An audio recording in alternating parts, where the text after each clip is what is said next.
Boa noite, Angola. Vamos conhecer os assuntos para hoje. Papa Francisco, restos mortais foram hoje a sepultar. Presidente João Lourenço rendeu o último adeus ao Santo Padre. Tragédia no Zango 3, em Viana. Adolescente de 12 anos de idade perdeu a vida por afogamento em vala de drenagem. Posse de droga, cidadão de nacionalidade brasileira detido no aeroporto internacional 4 de fevereiro. A auscultação, o governo provincial de Luanda juntou jovens para falar sobre as preocupações do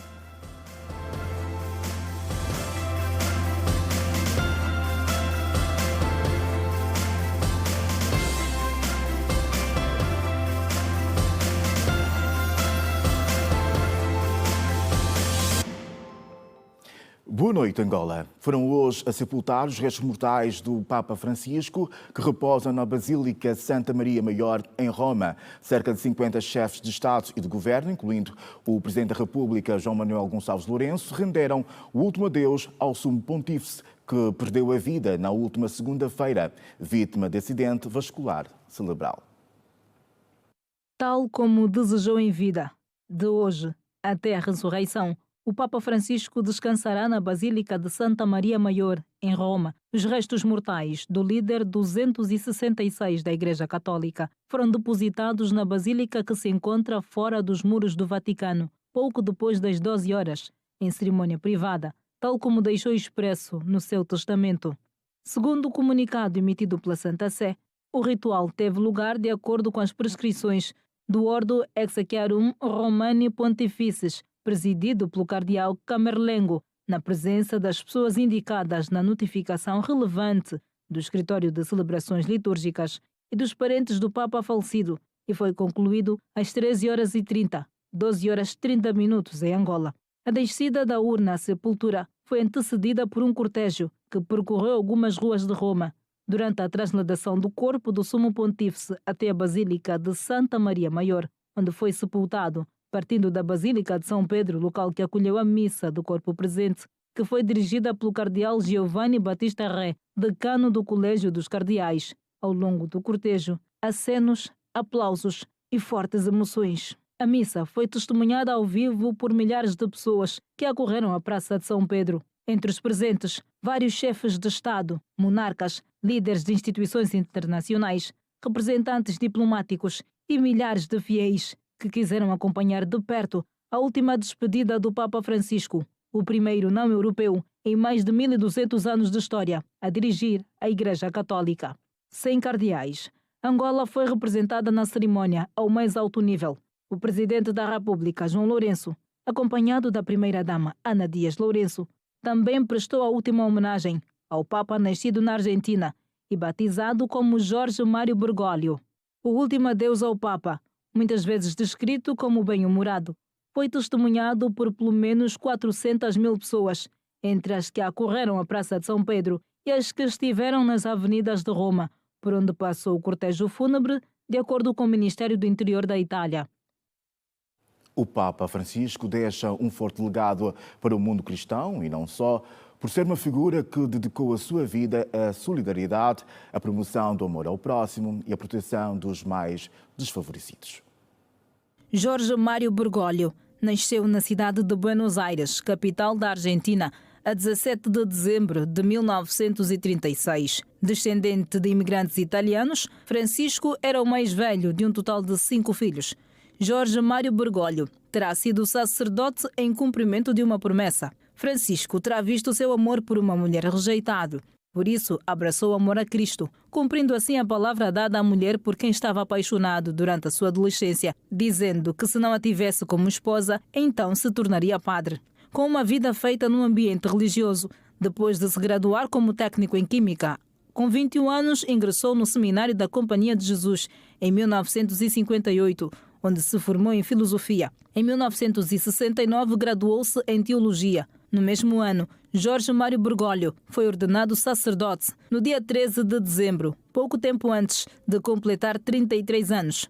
Emitiu os seus últimos votos na Companhia de Jesus em 1973. Em maio de 1992, o Papa João Paulo II nomeou Jorge Mário Bergoglio bispo auxiliar de Buenos Aires. Entretanto, em 1998, tornou-se arcebispo na capital argentina e, em 2001, foi ordenado ao cardinalato, com o título de cardeal presbítero de São Roberto Bellarmino, por São João Paulo II, com a renúncia do Papa Bento XVI, a 28 de fevereiro de 2013. Durante o conclave papal, já no segundo dia, Jorge Mário Bergoglio foi eleito o 266º Papa da história. O Sumo Pontífice adotou para o seu papado o nome Francisco, em referência a São Francisco de Assis. Segundo o próprio Papa, a escolha do nome é em referência à simplicidade e dedicação aos pobres de Assis. A eleição de Francisco ao cargo de Papa quebrou recordes. Foi o primeiro sul-americano nomeado, o primeiro do Hemisfério Sul, o primeiro bispo de Roma a ser membro da Companhia de Jesus e o primeiro não-europeu em mais de 1.200 anos de história a assumir o pontificado da Igreja Católica e o único, até então, a usar o nome Francisco.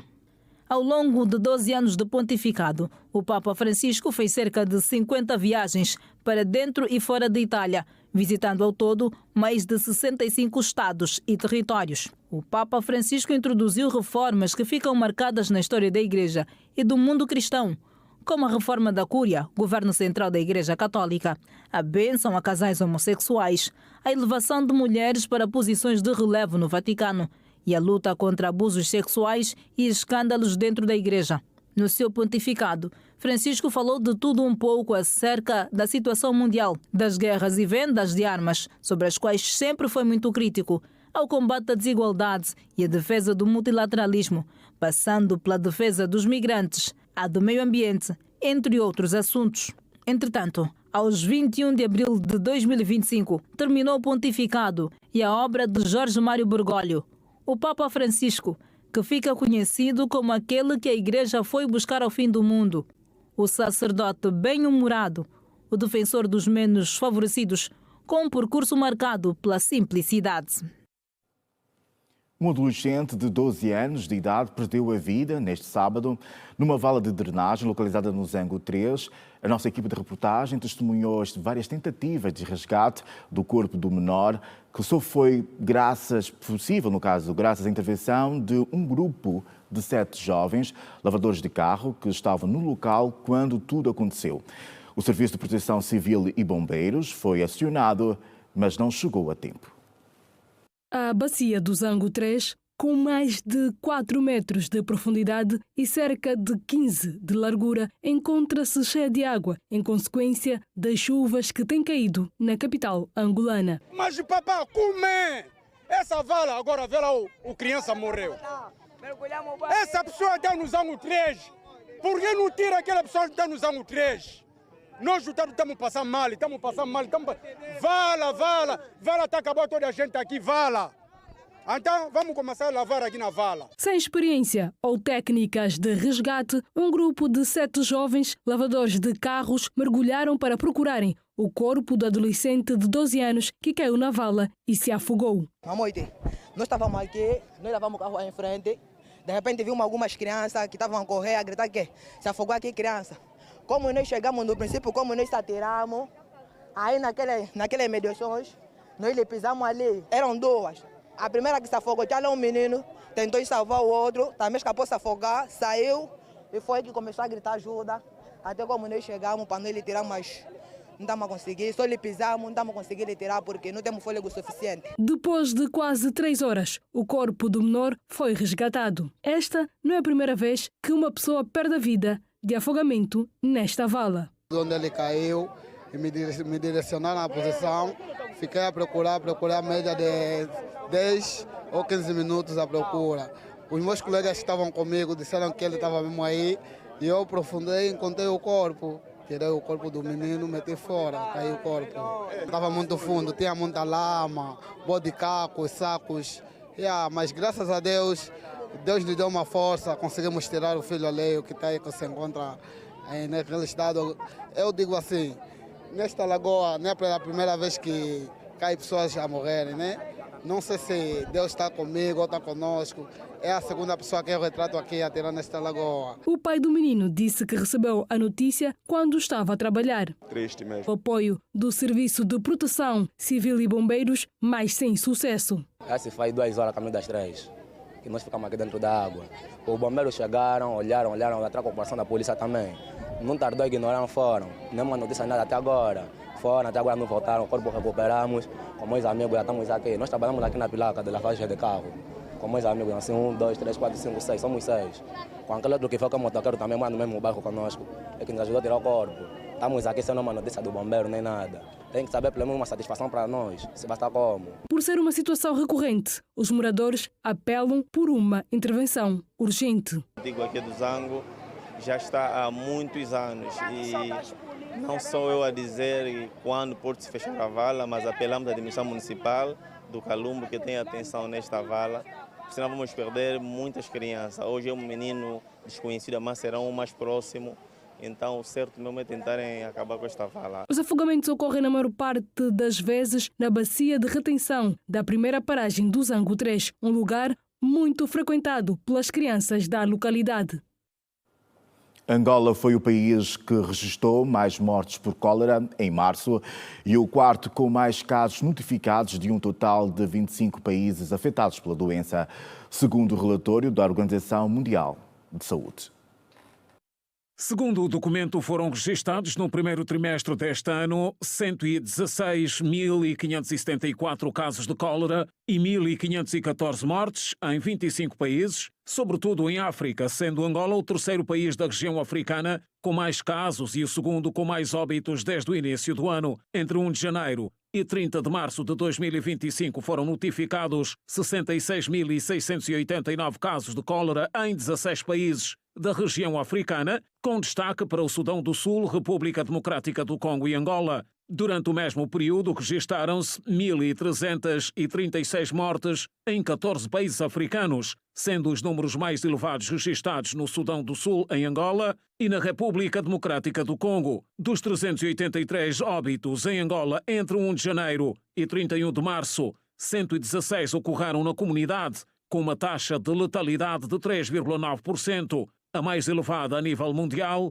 estando a doença espalhada por 17 das 21 províncias angolanas. Só no mês passado, Angola notificou 4.036 novos casos de cólera e 179 mortes associadas, com uma taxa de letalidade de 4,4%, o que representa um aumento de 10% nos casos e um aumento de 23% nas mortes em comparação com fevereiro. Em março de 2025, a região africana, com 16 países, incluindo Angola e Moçambique, notificou 22.372 novos casos de cólera, sendo o número mais elevado registrado no Sudão do Sul, seguindo-se República Democrática do Congo e Angola. Além de Angola, com 179 mortes, também o Sudão do Sul observou um número elevado de óbitos, bem como a República Democrática do Congo. Desde o último relatório foram notificados novos surtos de cólera no Quênia e na Namíbia, mas a OMS admite que os dados globais sobre a doença continuam incompletos devido à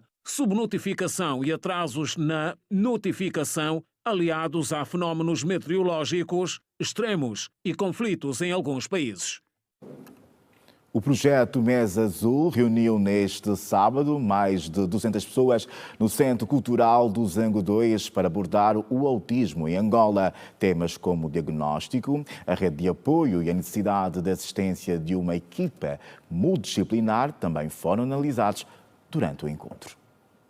Mais de 200 pessoas presentes no evento emocionaram-se ao ouvir os testemunhos de mães com filhos portadores do transtorno do espectro autista que tiveram de lutar contra o preconceito e o bullying. Angelina Delgado, mãe do menino Tó, autista, conta as barreiras que enfrentou para conseguir ter um filho independente. Eu chorava, achando que meu filho não seria capaz de fazer as coisas normais, né? Digamos normais.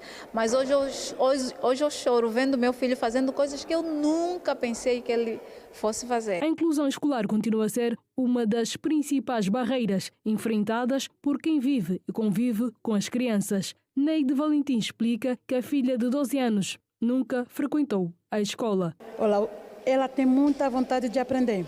Só para tu ter noção, o professor que lhe dá aula particular, Tem um sítio onde ele dá explicação.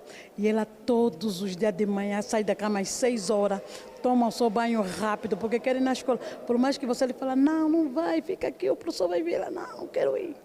Ela tem muito essa vontade mesmo de aprender. E eu me sinto triste por não conseguir colocar minha filha numa instituição, tá sabendo? Porque ela demonstra esse desejo de aprender.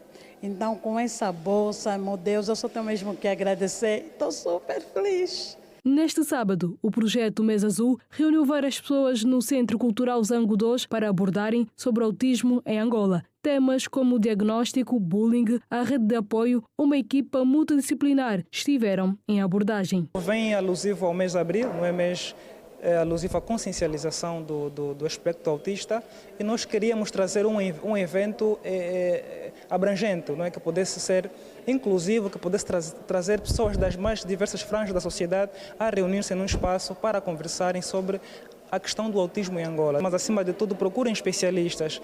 Existem também especialistas que, como eu e muitos que estão cá nessa sala, eles abrem-se para atenderem, pelo menos dar aquela visão profissional sobre o caso, para acalmar os ânimos, para trazer vida, saúde mental a estas famílias. Então, nós estamos abertos a ajudar essas famílias, porque o Estado só não vai fazer tudo. Então, nós precisamos, enquanto profissionais, também trazer essa abordagem social, essa abordagem humanista sobre o autismo. Então, nós estamos aqui dizer a todas as famílias esperança, coragem, que o autismo não é uma doença, é um transtorno. O autismo não é uma doença, mas sim uma condição. Com 26 anos, Tó convive com distúrbio, mas conseguiu vencer a barreira do preconceito. Hoje é professor de educação física. Ele faz agachamento, jump jack, ele faz abdominais e ele faz tríceps. Tem que levar água e a toalha, tênis, um calção para eles aprender a fazer educação física. Anália Ambrósio acredita que a pouca informação sobre o autismo tem levado ao preconceito. Muita ignorância sobre o assunto. Então, eu acho que se cada um de nós ter o amor, ter a sensibilidade de abraçar causas como esta, o nosso mundo, a nossa vida será maior. Hoje dou graças a Deus que consegui trazer a minha irmã, emocionou-se também bastante, estamos a aprender muito, o saber não ocupa lugar. O projeto Mês Azul realizou a primeira edição da Mesa Redonda para abordar sobre o autismo em Angola. Os convidados levaram bens não perecíveis. Obras, o mundo criativo de escultores e artesãos em destaque.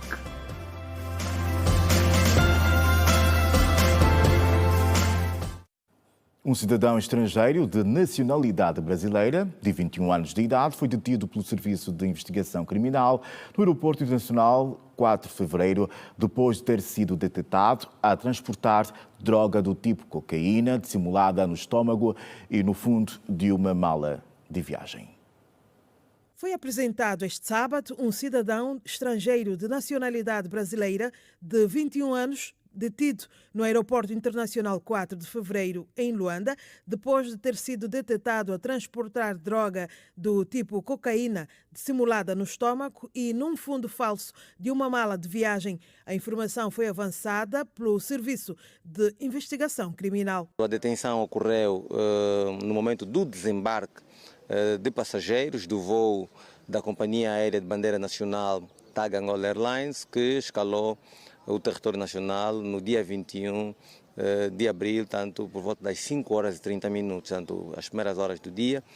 E como ele tinha naturalmente sinais para aquilo que são as nossas características de uma mula, foi devidamente acompanhado e submetido depois ao BAD scanner, foi detectado que tinha objetos estranhos no estômago.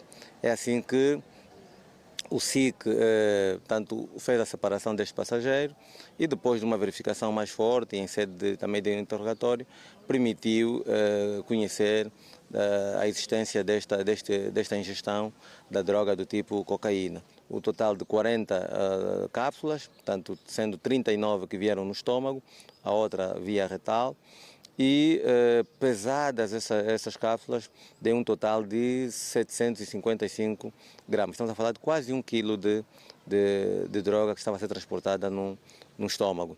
A detenção do cidadão brasileiro ocorreu no passado dia 21 e a droga levou 4 dias para ser expelida do corpo do jovem em causa. Este indivíduo primeiro tinha em fevereiro e as demais cápsulas foram expelidas ou excretadas num processo de 4 dias, ou num período de 4 dias, já depois do seu internamento numa unidade hospitalar na cidade de Luanda.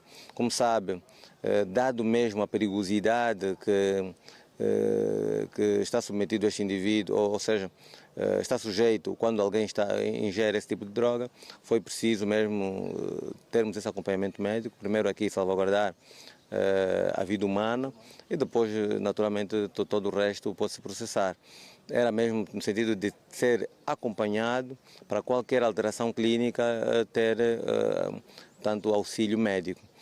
E através de processos próprios, ele foi excretando diariamente 4 a 5 cápsulas até que terminou no período de 4 dias. Segundo o Serviço de Investigação Criminal, a droga ora apreendida tinha como destino Luanda e o jovem era apenas uma mula, ou seja, alguém que é pago para transportar droga, uma ação que pode levar à morte. Estamos a falar de ingestão via oral de cápsulas de droga do tipo cocaína e que qualquer uma dessas cápsulas, se tiver uma pequena ruptura, pode causar imediatamente uma overdose. Tanto em menos de 30 segundos ou em até 5 segundos pode, tanto conhecer a morte. Recordo que a detenção ocorreu no aeroporto 4 de fevereiro e foi uma ação conjunta entre a Polícia Nacional, a AGT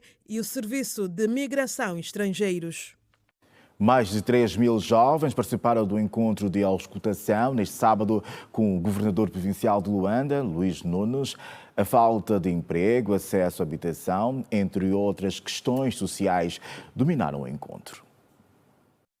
Falta de emprego, acesso aos créditos habitacionais, educação de qualidade são apenas algumas preocupações que os mais de 3.000 jovens endereçaram ao governador da província de Luanda, que esteve acompanhado dos administradores municipais no encontro da juventude com o governo provincial. Associações juvenis, religiosas, estudantis, classe artística e de outros estratos sociais procuravam por um momento para aproveitar e colocar as suas inquietações. Enquanto líder juvenil, nós já esperávamos encontro desse gênero, não apenas de âmbito provincial, mas de dimensão nacional. É um encontro que visa ouvirem em primeira mão as organizações juvenis e os jovens em particular aquilo que pensam sobre a governação e sobre a materialização dos seus objetivos. Falar da juventude hoje, nós temos de saber falar, porque senão vamos cometer muitos erros. Sabemos nós que a juventude é uma franja muito sensível da nossa sociedade. E esta franja é óbvio que se não tiver aquele cuidado ou aquela apreciação de olhos de ver por parte de quem governa, aí estaremos a contribuir mais para os problemas que apoquentam a juventude. Estão assentadas desde o desemprego no seio da juventude, a falta de formação técnico-profissional que vem ajudar e o fomento ao empreendedorismo. Como sabemos, os nossos problemas são transversais, nós temos estado a enfrentar inúmeros problemas e nesse encontro de auscultação, conselheiro de Sua Excelência, senhor governador, aproveitamos colocar questões que afligem os taxistas, tal como... Como jovem e administrador, Baudílio Vaz disse que o encontro marca uma nova forma de governação focada na inclusão da juventude. Uma das questões mais gritantes da juventude é resolvida, é dado o primeiro passo para a resolução hoje nesse encontro, que é a inclusão da juventude nos processos governativos. Hoje aqui é dado, não é lançada a primeira pedra para esta assimetria ser reduzida, incluindo os jovens diretamente e colhendo diretamente as contribuições desses jovens. Para quê? Para levarmos então avante uma nova visão de governação. E depois temos também que olhar para aquilo que é a questão da empregabilidade juvenil. Nós temos aí uma grande massa juvenil fora do mercado de emprego, que nós queremos paulatinamente ir incluindo, principalmente motivando a capacidade empreendedora desses jovens. Para quem já participou de vários encontros com a finalidade de se ouvir os jovens, apela para a necessidade de se colocar em prática as questões abordadas neste encontro. Esperamos que não seja uma mera escutação, que se possa colocar assuntos que nós elencamos aqui em prática, para então ver os problemas dos taxistas resolvidos acima de tudo. Que haja alguma mudança, alguma melhoria acho que na nossa área de saúde. Este encontro, mais uma vez, é para a materialização. Nós não queremos tanto ouvir, porque são tantos documentos importantes que foram aprovados para a juventude, mas não refletem os problemas, nem tão pouco as preocupações dos jovens. Hoje os jovens querem oportunidade para o autoemprego, os jovens querem oportunidade de fazer o seu próprio negócio, os jovens querem oportunidade de então estarem ocupados com um ofício. E para estarem ocupados com um ofício é necessário meios que os possibilitem. Foi a pensar nisso que Luís Nunes ofereceu no fim do encontro meios rolantes e equipamentos que poderão auxiliar no autossustento de vários jovens. Nós todos juntos é que podemos resolver ou minimizar os problemas que nós temos, que são muitos. Vocês tiveram a oportunidade de ouvir reclamações. Mas eu estou convencido que a partir de agora a relação governo-juventude vai ficar mais ligada. Para além deste tipo de auscultação mais alargada, vamos ter uma trimestral com os líderes das associações juvenis. É bom que eles, e é o que nós queremos, trazê-los, né? Para que tenham voz dentro da nossa governação. Os próximos encontros com jovens poderão ser feitos 2 vezes no ano e intercalar com os líderes das associações, segundo fez saber Luís Nunes, governador da província de Luanda. 50 anos de produção de petróleo no período pós-independência e o seu impacto no desenvolvimento do país, avanços e os grandes desafios do setor são assuntos que dominaram o fórum realizado na última sexta-feira pelo Conselho Nacional de Juventude, que juntou mais de 1000 jovens. O evento contou com a presença dos ministros dos Recursos Minerais, Petróleo e Gás e do Ministro da Juventude e Desportos. Esta foi a edição inaugural do Fóruns e Debates Juvenis 2025, organizado pelo CNJ. O tema subordinado a este fórum foi 50 anos de produção de petróleo pós-independência, seu impacto no desenvolvimento do país, avanços e os grandes desafios do setor. O ministro dos Recursos Minerais, Petróleo e Gás, Diamantino Azevedo, fez uma abordagem sobre os trabalhos que estão a ser feitos no setor que dirige. Na sua explanação, disse que a primeira fase da refinaria de Cabinda estará concluída ainda este ano. Terminamos o projeto de aumento da capacidade de produção de gasolina na refinaria de Luanda, um investimento 100% da Sonangol, e reduzimos a produção de resíduos, de nafta, óleos pesados, e aumentamos em 3-4 vezes a capacidade de produção de gasolina da refinaria de Luanda. Esse projeto está concluído. Fizemos 2 concursos internacionais para a construção das refinarias de Cabinda e Soio. A refinaria de Cabinda, depois de algumas dificuldades que eu tenho estado a comunicar, a explicar, tivemos dificuldade com a empresa que venceu o concurso, tivemos que refazer esse contrato e fomos, dentro das outras empresas que tinham concorrido, buscar a empresa que fez a melhor proposta para a construção de uma refinaria nova, e esse processo está em curso. Então, a primeira fase da refinaria de Cabinda estará pronta este ano ainda. Portanto, a refinaria de Cabinda está dividida em 3 fases, 30 mil barris, mais 30 mil barris, e a terceira fase de otimização. O O ministro da Juventude e Desportos, Rui Falcão, avançou que neste mês o Ministério tem feito encontros regulares com a juventude. Estes encontros com os jovens nos vários domínios, trazendo as pessoas certas para dar os esclarecimentos, a informação necessária, conversar com os jovens, ouvi-los e colher também naturalmente as suas opiniões no sentido de irmos melhorando a nossa prestação.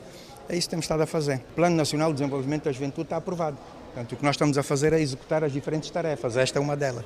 As oportunidades existentes no setor petrolífero para empreendedores também foi aqui destacada pelo presidente da Associação das Empresas Prestadoras de Serviços da Indústria Petrolífera. Braulio de Brito disse que este certame é uma oportunidade para promover a empregabilidade, o processo de formação e o desenvolvimento profissional da juventude. É uma iniciativa bastante louvável e espero que façam muito mais vezes. Há uma série de outros temas que podem ser explorados e que são de importância não só para a juventude, mas até para a vida do próprio país, para a vida da nossa nação. Por isso é uma super iniciativa e nós, em tudo o que pudermos, vamos sempre estar dispostos a dar a nossa colaboração para o sucesso dessas iniciativas e também para promovermos a empregabilidade dos jovens, a formação, o desenvolvimento profissional dos jovens, o desenvolvimento profissional das empresas angolanas, para que realmente tenhamos aqui o que nós gostamos de dizer, um conteúdo local forte e robusto que contribua para o desenvolvimento do nosso país. O presidente do Conselho Nacional da Juventude, Isaías Kalunga, falou dos objetivos da edição inaugural do Fóruns e Debates Juvenis 2025, ressaltando a importância de oportunidades de emprego. É necessário que se dê maior oportunidade à juventude relativamente à empregabilidade. Solicitamos também que o Ministério dos Petróleos possa encontrar oportunidades para jovens empreendedores continuarem a investir no setor petrolífero e ficamos extremamente satisfeitos com a comunicação assertiva que o ministro Diamantino de Azevedo teve com os líderes das organizações juvenis e com as associações voltadas ao empreendedorismo do setor petrolífero. Angola arrecadou 6,4 mil milhões de dólares com a venda de petróleo no primeiro trimestre deste ano, uma diminuição de 18% em relação ao período homólogo de 2024. Os dados foram avançados durante o ato da apresentação do desempenho da indústria de petróleo no primeiro trimestre e as projeções para o segundo trimestre do ano em curso. No período em análise, o país exportou 85,1 milhões de barris de petróleo bruto, registrando uma diminuição de 13,5% comparativamente ao quarto trimestre de 2024 e 9,8% face ao período homólogo. Segundo as autoridades, houve também uma diminuição de 12,65% no valor arrecadado comparativamente aos últimos 3 meses do ano passado. A China foi o principal destino de exportações do petróleo angolano, com 63,80%, seguindo-se a Índia com 10,29%, a Indonésia com 6,43% e a Espanha e a Malásia com 3,40% e 3,22%, respectivamente. A exportação de gás aumentou 19,27%, comparativamente ao período homólogo de 2024, enquanto reduziu 5,5% face ao quarto trimestre do ano passado. O Estado angolano embolsou com a exportação de gás 758,7 milhões de dólares, o que representa um aumento de aproximadamente 0,21% em comparação com o período anterior e cerca de 87,20% em relação ao trimestre homólogo de 2024. O continente europeu foi o maior destino do LNG, representando 92,66% do total, com a Holanda a destacar-se como o principal destino, absorvendo cerca de 42,9% do volume total exportado. Acontece na Nova Marginal a primeira edição da Feira do Empreendedor de Luanda. Mais de 50 empreendedores juntaram-se à iniciativa do Governo Provincial. Cosméticos, bebidas, produtos agrícolas e vários outros negócios estão a ser expostos nesta primeira edição. Os expositores falaram das dificuldades de empreender, cada um na sua área de atuação. Principalmente por causa da questão de transportação. Eu, por exemplo, particularmente os nossos produtos, nós trazemos da África do Sul. Temos grande dificuldade nas nossas alfândegas. As nossas alfândegas têm muito problema mesmo. E então nós às vezes lutamos. As coisas deviam ser mais facilitadas para nós. Nós vamos buscar o mel no Mochico, quem fala é quem tira o mel da colmeia, é quem produz o nosso mel. Irando do Mochico para aqui para Luanda está sendo difícil também, porque agora já estão a cobrar alguns documentos, aonde vocês tiram tem que ter alguns documentos, então é um pouquinho mesmo difícil. Há muita dificuldade naquilo que é a aquisição dos consumíveis para a indústria gráfica, para a área em que nós empreendemos. Mas, como tem-se dito, só os fortes permanecem em pé e nós estamos aqui. Os empreendedores esperam que este seja o momento para criar parcerias com empresas, angariar clientes e apresentar os seus serviços. Nós, enquanto seguradora, viemos buscar parcerias, né, com as variadas empresas que tem aqui, pois a Viva Seguros tem soluções personalizadas para qualquer empreendedor e não só, empresas também. A tendência é aumentar aquilo que é o nosso leque de clientes. Esperamos que aquilo que a gente teve num primeiro dia repita-se no segundo. Hoje é o segundo, amanhã é o terceiro, amanhã é o último dia, no caso hoje é o terceiro. Que o contacto venha a aumentar muito. Elder Kakulo, coach e palestrante, disse que Angola é um país cheio de oportunidades para quem quer empreender. Nós temos vários desafios, seja do ponto de vista macroeconômico, a própria economia, mas ainda assim temos muitas oportunidades. Aliás, um país com desafios como o nosso país é um país também de grandes oportunidades. Por isso é que nós vemos todos os dias a entrada de investidores estrangeiros em Angola, é porque aqui existem minas de ouro que precisam ser descobertas, né? O também palestrante deixou dicas de como os futuros empresários devem começar a empreender. A ideia é começar com pouco e pensar grande. Para começar a empreender é você começar. Começar por quê? Muita gente procura criar uma empresa. Tu não precisas ter uma empresa para começar um negócio. Se você quer ser um grande empreendedor, começa por criar um negócio. O que é negócio? É comprar e vender, é simplesmente isso. Podes começar com um pequeno negócio. Compra e venda, compra e venda. Compra e venda nesse caso. Depois tu vais dominar o mercado, vais conhecer os fornecedores, vais conhecer onde comprar, quem são as pessoas que compram, quem compra, quem fornece. Tem muito trabalho em Angola. Lavar carro é um trabalho. Tu podes ir ao mercado do Kikolo, por exemplo, comprar algo mais barato para revender. O evento visa fomentar o empreendedorismo juvenil, gerar oportunidades de negócios e criar um ecossistema propício à inovação e ao desenvolvimento sustentável das micro, pequenas e médias empresas. As notícias voltam depois deste curto intervalo. Até já.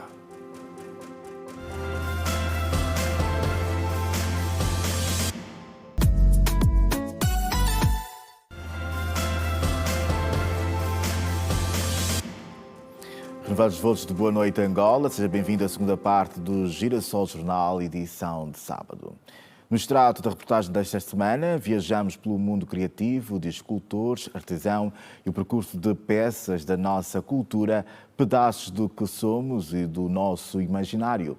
Trazemos a arte de transformar a nossa cultura em miniaturas que depois seguem para o mundo. A Celestina Zola foi ver como trabalham os artistas e saber de turistas o que sentem e o que levam de Angola. Acompanhe.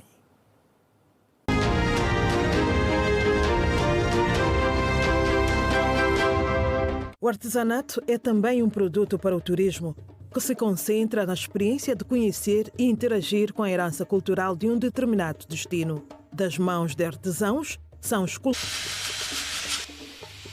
feitos de pedra, como é o caso da malaquita, proveniente da província do Mochico. Com essas pedras podemos fazer esse colar do malaquite. As vamos ver esse terço. Faz também essas pulseiras, assim está misto com cobres. Anda a fazer também os animais, os elefantes, o guarda-joias. Essas pedras faz colar e faz as pulseiras.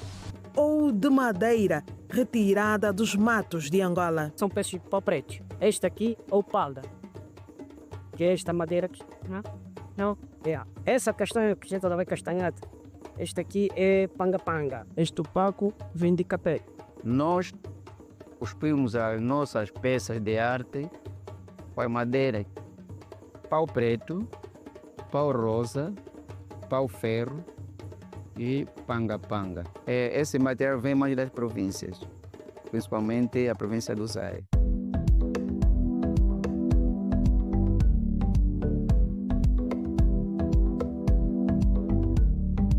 O pau preto é a marca do artesanato angolano. Contorce-se em rei, rainha, caçador, pensador.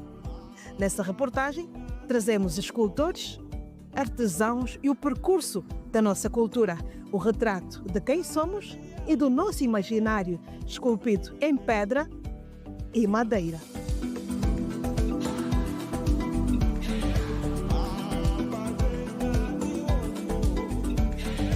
Aqui nós temos, a partir de animais, aqui temos armas, ainda temos também, nós fizemos tudo em madeira, carros de madeira, motorizadas, até inclusive tudo, porque o artesanato é a mãe da ciência. Mas este também, que é um pensador, representa um pensador, como se fosse uma pessoa arrependida.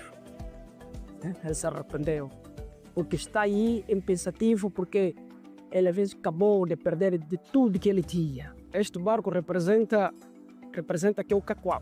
Este é a mulher angolana. Este também representa também que é uma zungueira. E vamos, antigamente caçavam assim. Quando eles matavam os animais, a gente não tem como cortejar aquilo ali. Pegavam, amarravam. Pequenas esculturas que nascem das mãos destes artesãos e que ganham o mundo. Compramos várias máscaras que vão todas para o Brasil, porque na minha casa já são todas cheias de máscaras, já não tem mais lugar para colocar. Eu comprei aquelas que são o homem e a mulher, que formam a lua. Ganhei também um chaveirinho. Que é da artesania, são verdadeiros artistas, não é?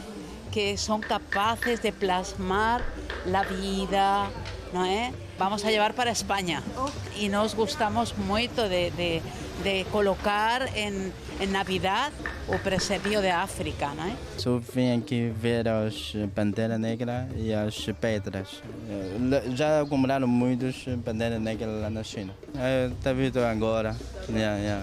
Aqui, na Praça do Artesanato, no Jango de Cacoaco e algumas outras partes da cidade de Luanda, os turistas de várias partes do mundo têm uma janela aberta para conhecer Angola nas mais diversas facetas das mãos dos nossos artistas. Na nossa caminhada, cruzamos com um grupo de alunos que também decidiu mergulhar nessa viagem ao mundo do artesanato, uma forma de conhecer um pouco mais da cultura de Angola.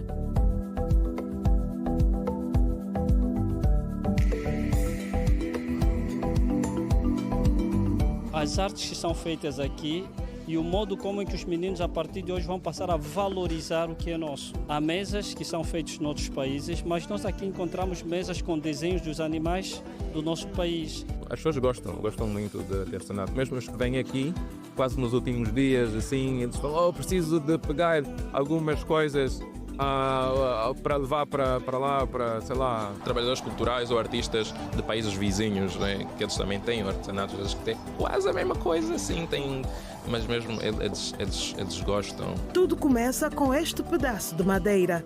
Com uma precisão única, o artesão vai esculpindo as linhas que vão ganhando forma e, no final, transformar-se nesta obra de arte. E nós também colocamos a mão na massa. Cuidado com a unha para não estragar. Sim, pode. Agora devagarinho, não precisa com muita força. Agora como é que está a sentir? Estás a ver a poeira está a sair? Então aquela poeira que está a sair é porque estás a alisar a peça. O objetivo dele está aqui. O objetivo dele é ficar isso liso. Ainda há muito por se explorar neste mundo do artesanato, onde a madeira, a pedra... Apresentamos essas pessoas também na madeira. A criação e efetivação de políticas públicas integradas de cultura e turismo é uma alternativa interessante e viável para a potencialização dessas duas áreas. Na província de Luanda, As autoridades mostram estar dentro do assunto, de formas a dinamizar estes dois setores. Passam muito por realizarmos mais festivais a nível da cultura, realização de mais festivais de artes. Precisamos criar condições para que os novos talentos, os jovens da nossa província, possam ter um espaço para aprender, por exemplo, o canto, a dança. Enfim, nós neste momento estamos a fazer um arrulamento dos vários patrimónios históricos e culturais que a província tem. Para estes artesãos, é uma paixão que surgiu muito cedo.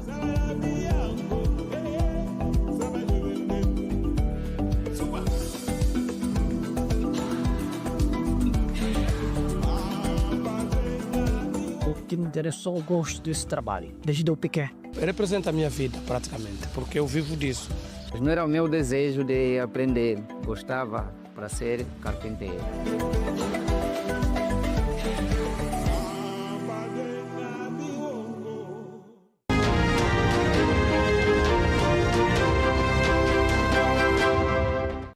Agora a página desportiva. O Petro de Luanda e o Desportivo da Lunda Sul não foram além de um empate a 0 no estádio 11 de novembro para a jornada 26 do Girabola, Alegria do Povo. As duas formações entraram no estádio 11 de novembro com o objetivo de somarem pontos. Uma primeira parte com pouco show é o que se viu no Gigante do Camama. Mas foi mesmo na segunda parte que os dois emblemas estavam com mais garra e também determinação. Aos 49, Gibelé fez um passe de mestre para Jonathan Touro, que foi tocado na grande área e o juiz, sem pensar duas vezes, assinalou o castigo máximo. Julinho foi chamado a bater, porém tremeu. O guarda-redes Capuço defendeu a bola. Aos 56, novamente, Julinho tentou a sorte numa confusão na área. A bola simplesmente não queria entrar. 0-0 foi o resultado do duelo. O treinador adjunto do Petro de Luanda, Luís Garcia, garantiu que a sua equipa não soube aproveitar as oportunidades. Verdade, um empate diante do Clube Desportivo da Lunda Sul. Sabíamos das dificuldades que nós teríamos nesse jogo e não ganhamos por culpa nossa. Queremos aqui assumir as nossas responsabilidades. Não entramos muito bem no primeiro tempo. A equipa teve com pouco ritmo, baixa intensidade, e isso também levou com que o jogo fosse se arrastando até para os minutos mais difíceis e no intervalo tentamos corrigir, falamos com os jogadores, eles até souberam receber a mensagem e entramos muito bem até no primeiro tempo, criamos situações e uma delas foi aquela de penalti e falhamos e pronto, perdemos 2 pontos, mas ganhamos 1. Tanto se pode ganhar o campeonato também com 1 ponto ou podemos também perder por 1 ponto e por isso estamos na luta e nós sabemos disso e vamos continuar a trabalhar para o próximo jogo. Já o treinador principal do Desportivo da Lunda Sul, Agostinho Tramagal, valorizou o esforço dos seus atletas pelo empate. Foi um empate de duas boas equipas que jogaram bem. Penso que nós viemos no sentido de não perder o jogo. Demos para ganhar, não conseguimos, mas o Petro é muito competente, tem uma belíssima equipa. Não se esqueçam que está a liderar o campeonato. Nós estamos aqui embaixo. Assim ainda creio que conseguimos defender bem, conseguimos jogar em alguns momentos em termos ofensivos, mas nós estamos há muito pouco tempo com o grupo. Dá para ver que temos alguma valia. Precisamos de melhorar alguns aspectos, mas assim ainda creio que do ponto de vista tático vemos muito bem. E claro, quando se empata contra um Petro a este nível, é um jogo com esta qualidade, a terminar o campeonato quase e o Petro está para o título, era previsível que a equipa fosse correr da forma que correu. E nós tínhamos consciência de que seria muito difícil, mas tínhamos consciência que podíamos também fazer um bom jogo, foi o que fizemos. Acabamos por não perder um jogo que a partida seria difícil. Como foi dito atrás, tanto de parabéns aos garotos, miúdos, pela entrega, pela dedicação e pelo grande brilho que tiveram aqui em termos profissionais. Com este resultado, o Petro de Luanda continua na liderança do Girabola com 59 pontos, ao passo que o Desportivo da Lunda Sul permanece na 11ª posição com 30 pontos. Ainda para a jornada 26 do Girabola, o Cabos Corpo recebeu e venceu neste sábado o Recreativo do Libolo por 1-0. O estádio 22 de junho foi o palco da partida de campeões entre Cabos-Corp e Libolo. O primeiro remate pertenceu aos visitantes, mas sem perigo para a formação palanquina. Aliás, o Cabos-Corp viu o Libolo a comandar os minutos iniciais do encontro. O Cabos-Corp do Palanca acordou do sono profundo e tentou incomodar o guarda-redes Fani da formação de Calulo. Antes do intervalo, os forasteiros poderiam ter visado a baliza do keeper Rachone. A verdade é que o nulo permaneceu até ao descanso. Na segunda parte, a postura da formação da Rua F foi diferente e, com o apoio do seu público, procurava formas de mudar o texto. Beto Bianco até mexeu no seu xadrez. Todavia, a vitamina do jogo não surgia e os libolenses faziam o seu jogo com o placar a registrar 0 para as duas formações. Contudo, não por muito tempo, pois aos 60 minutos, Baiala com classe fez o 1-0 a favor dos palanquinos, batendo o guarda-redes Fani. Hélder Teixeira reagiu ao golo sofrido com 2 alterações numa única sentada, todavia sem efeito. Até o apito final, o resultado não mais sofreu alteração. Nas reações, o treinador do Cabos-Corp, Beto Bianco, era um homem visivelmente satisfeito pela conquista de mais uma vitória. Foi uma vitória muito importante, diante de um rival experiente, exigiu muito da gente, mas graças ao esforço dos jogadores e da atitude tática, nós conseguimos outros 3 pontos importantíssimos para nossos objetivos e os jogadores estão de parabéns pela entrega, a dedicação. Eu acho que tudo que vem acontecendo dessa sequência de jogos sem perder é fruto do trabalho deles. Já Hélder Teixeira assegurou que o empate seria o resultado mais justo. Estou triste pelo resultado. Eu acho que, pelo volume de jogo que nós tivemos, eu acho que o empate, se calhar, seria o ideal. Mas é assim, o Cabos-Corp marcou, ganhou o jogo, está de parabéns. Também parabenizar a arbitragem. No meu ponto de vista, foi uma grande arbitragem. E só dizer que, afinal, temos árbitro e o porquê que não apitam em condições. Falando propriamente do jogo, nós tivemos maior volume, nós tivemos uma primeira parte quase dominadora e até os 15, 20 minutos também. O Cabos-Corp, num erro defensivo, soube aproveitar e marcou. Está de parabéns o Cabos-Corp, vamos continuar a trabalhar. Feitas as contas, o Cabos-Corp é 9º classificado, agora com 33 pontos. Já o Libolo é 12º, com 26 pontos. O Petro de Luanda estreou-se com vitória na defesa do título da BAL. Os tricolores derrotaram o Criol Star de Cabo Verde por 103-74 neste sábado, em duelo de primeira jornada da Conferência Sahar, que decorreu em Dakar, Senegal. A passagem do intervalo, os angolanos já venciam por 45-30. O extremo poste do Petro, Abukar Gakou, foi a figura do jogo com 19 pontos, 3 ressaltos e 1 assistência. O Petro volta a jogar este domingo às 15h30 diante do Monastir da Tunísia para a segunda ronda. Os 2 primeiros da Conferência de Sahar qualificam-se para a fase final da Liga Africana de Basquete a ter lugar em Pretória, África do Sul, de 6 a 14 de junho.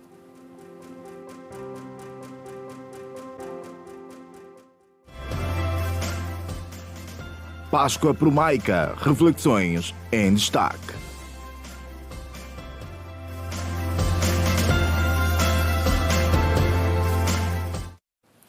Agora, atualidade internacional. As autoridades ugandesas declararam o país livre do surto de ébola, 3 meses depois de terem registrado casos da doença.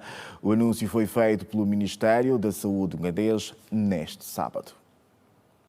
Depois da declaração do registro de casos em janeiro último, por via de uma publicação na rede social X, o Ministério da Saúde ugandês afirmou que o país está livre do surto de ébola, causado pela cepa sudanesa do vírus. No post, a autoridade sanitária sublinhou que a declaração do fim do surto ocorreu 42 dias sem um novo caso desde que o último paciente confirmado recebeu alta. O Ministério não disponibilizou dados sobre o total de casos de infecções registados. A última atualização referente a dados do género foi feita em março, quando o governo informou que 2 mortes e 10 casos haviam sido registados. 4 mortos e mais de 500 feridos é o resultado de uma explosão que ocorreu hoje no porto de Shahid Rajai, no sul do Irão. Os dados foram avançados pelas autoridades iranianas num novo balanço depois de um anterior feito pelo Crescente Vermelho ter apontado para 281 feridos. O impacto da explosão, cujas causas ainda são desconhecidas, afetou edifícios e carros na área envolvente. No entanto, os responsáveis pelo porto afirmaram que é altamente provável que a explosão tenha tido origem num depósito de produtos perigosos e químicos localizado na zona portuária. A explosão causou um incêndio cujo trabalho para extinção exigiu recurso a helicópteros. O governo ordenou uma investigação imediata e completa para determinar a causa exata do incidente e o seu impacto.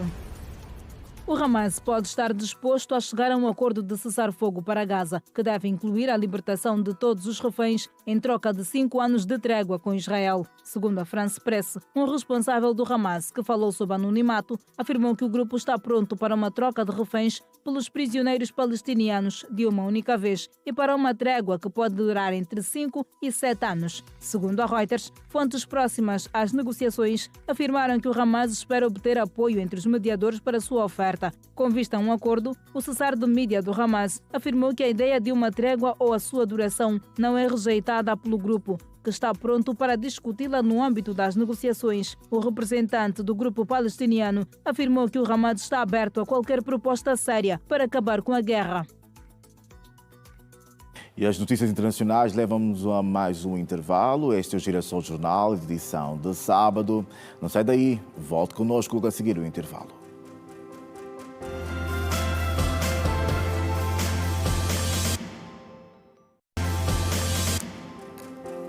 Seja bem-vindo de volta. Uma delegação do MPLA, chefiada pela secretária do Bureau Político para o Departamento da Política de Quadros, Ângela Bragança, em representação da vice-presidente do partido, participou da Páscoa Promaica, realizada no bairro Benfica, em Luanda. Durante a missa pascal, Ângela Bragança destacou o contributo do Papa Francisco na valorização da mulher em vários setores. A morte e a ressurreição de Cristo foram celebradas neste sábado pela Promaica, promoção da mulher angolana na Igreja Católica, sendo um momento sensível para os fiéis da Igreja Católica e não só. Num dia em que o Sumo Pontífice foi para a sua última morada, a secretária do Bureau Político para o Departamento da Política de Quadros, Ângela Bragança, destacou o contributo do Papa Francisco na valorização da mulher em todo o mundo. Ao contemplarmos o Senhor crucificado e ressuscitado, recordemos também com profundo respeito a figura do nosso querido Papa Francisco, cuja recente partida marcou os corações de toda a Igreja. Foi um grande defensor da dignidade e da valorização da mulher. Ele incentivou a presença da mulher nos espaços de decisão da Igreja. Criou inclusivamente comissões para estudar matérias ligadas ao papel da mulher na Igreja. Pediu perdão pelos abusos de poder e sempre exaltou o papel central da mulher no anúncio do Evangelho. Sob o seu pontificado, vimos crescer o reconhecimento de que a Igreja só será completa quando a voz das mulheres for plenamente ouvida e respeitada. A secretária-geral da OMA, Joana Tomás, acredita que o Papa eleito dará sequência ao legado do líder da Igreja Católica. Foi um Papa que, para nós mulheres que lutamos pela igualdade e equidade no gênero, foi uma pessoa que muito fez para que a nossa luta tivesse mais voz, ou que se juntasse uma voz potente naquilo que são a luta pelos nossos direitos. A nível da Igreja Católica, vimos as nossas irmãs a somarem conquistas com o reinado deste Papa que agora partiu para a eternidade.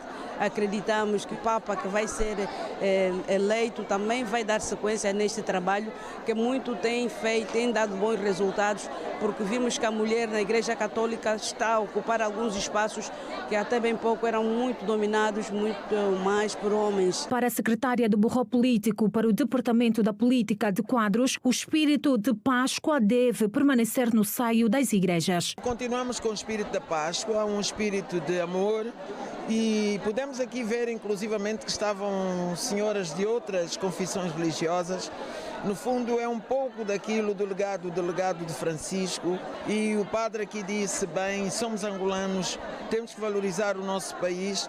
E foi um momento de amor, muito amor, que eu levo para a minha casa. Ângela Bragança apelou à comunidade cristã a servir a Deus sem outras intenções. Nestes dias santos, peçamos ao Senhor que nos conceda a mesma coragem de Francisco.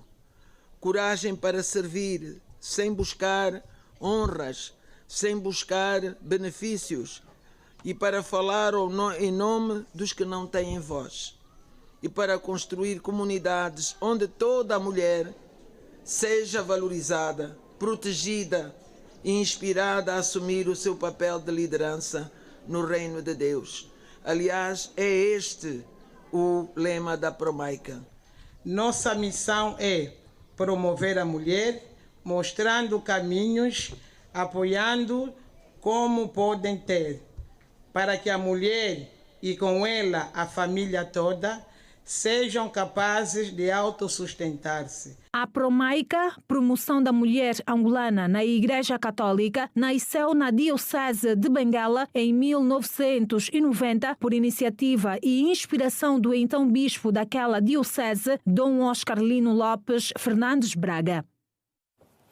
A seguir, olhamos para o resumo de alguns dos principais assuntos que marcaram a semana informativa no Girassol Jornal. Semana marcada por várias mortes causadas pelo surto de cólera que ainda assola o país. Depois de confirmada a morte do Papa Francisco, aos 88 anos, os líderes religiosos e fiéis de todo o mundo uniram-se em vigílias e prestaram homenagem ao líder máximo da Igreja Católica. Externação, pela sua ausência definitiva, digamos, aqui entre nós, este meio. Um lado é isso, por outro lado, sentimentos também de esperança e de alegria,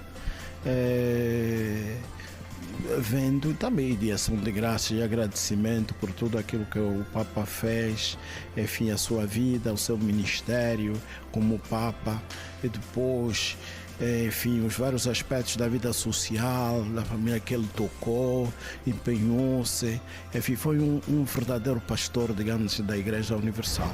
Os casos de cólera continuam a preocupar o Ministério da Saúde. Medidas têm sido gizadas desde o primeiro caso reportado na primeira quinzena de janeiro no município de Cacoaco, em Luanda. Neste momento, o epicentro da doença é a província de Benguela. Silva Lutucuta fez a atualização dos casos de cólera no país. E por esta altura já temos um cumulativo de 14.090 casos, com 502 óbitos. A dizer que por esta altura temos algumas províncias que nos preocupam. À cabeça está a província de Benguela, a província de Luanda continua a ser de preocupação, Bengo, Icolibengo, Malange, Kwanza Norte e Kwanza Sul. Vida difícil para os comerciantes grossistas do mercado do quilômetro 30 em Icolibengo. Desde o último reajuste feito ao litro do gasóleo, verifica-se alterações no preço do frete. Angélica Chilombe e David Cândido contam que pelo transporte de suas mercadorias chegam a pagar mais de 1 milhão de kwanzas. Só do Ambo para aqui para Luanda estamos a pagar uma rede por 3.000 kwanza. E isso não nos facilita, está muito alto o preço. Porque antes nós pagávamos por 1.200. Tem caminhões que levam a minha mercadoria, por exemplo, 500 redes, 1.000 redes, 300 e tal redes. E isso já favorece a muitos, um frete elevado. Ele também depende com a gasolina, por isso que ele não consegue reduzir o pressário do meu frete. O Ministério da Saúde defende o agravamento da taxa de tributação do tabaco em Angola de 10% e 30% para produtos nacionais e importados para 75%.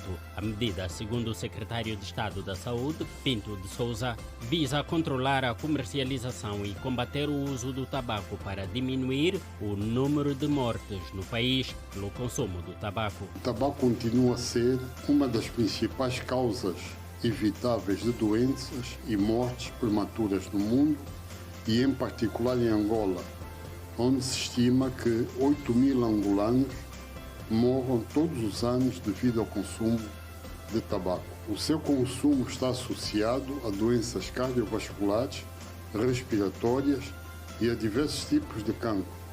Angola assumiu a presidência da Associação dos Provedores e Mediadores de Justiça da África em outubro de 2023. Na altura, colocou como prioridade do seu mandato trabalhar para a união e a valorização da missão dos provedores de justiça para a salvaguarda dos direitos, liberdades e garantias dos cidadãos do continente berço. Daí que, desde a sua eleição, tem procurado fazer renascer a organização que andou meio que adormecida por diversas razões, dentre elas a pandemia da Covid-19, como admitiu a presidente da organização, Florbela Araújo.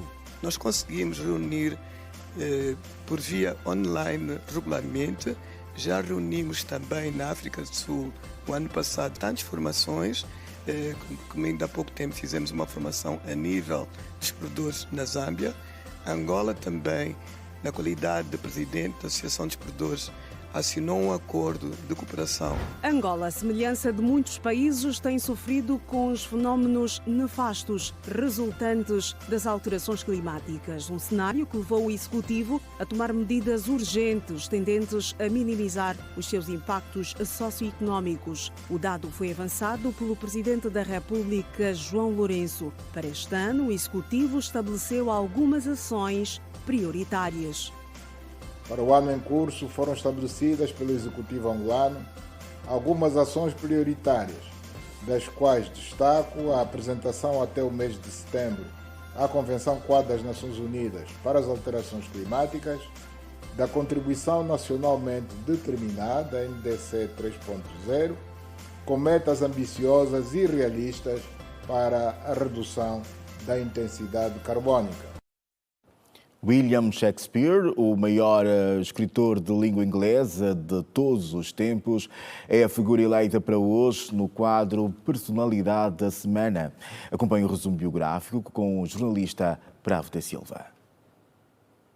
William Shakespeare nasceu em Strangford-upon-Avon, Inglaterra, a 20 de abril de 1964 e morreu de doença na mesma região a 23 de abril de 1616. William Shakespeare, que viveu 52 anos, foi um poeta, dramaturgo e ator inglês. O gênio é o maior escritor da língua inglesa e é considerado o maior dramaturgo da história. O lendário é chamado por poeta nacional da Inglaterra e de bardo do Avon, ou simplesmente de Bard, o bardo. Das suas obras, incluindo aquelas em colaboração, restaram 38 peças, 154 sonetos, 2 longos poemas narrativos e mais alguns versos esparsos. As suas peças foram traduzidas para as principais línguas modernas, permanecendo atuais, e são as mais estudadas e encenadas no teatro, na televisão, no cinema e na literatura. Shakespeare nasceu no século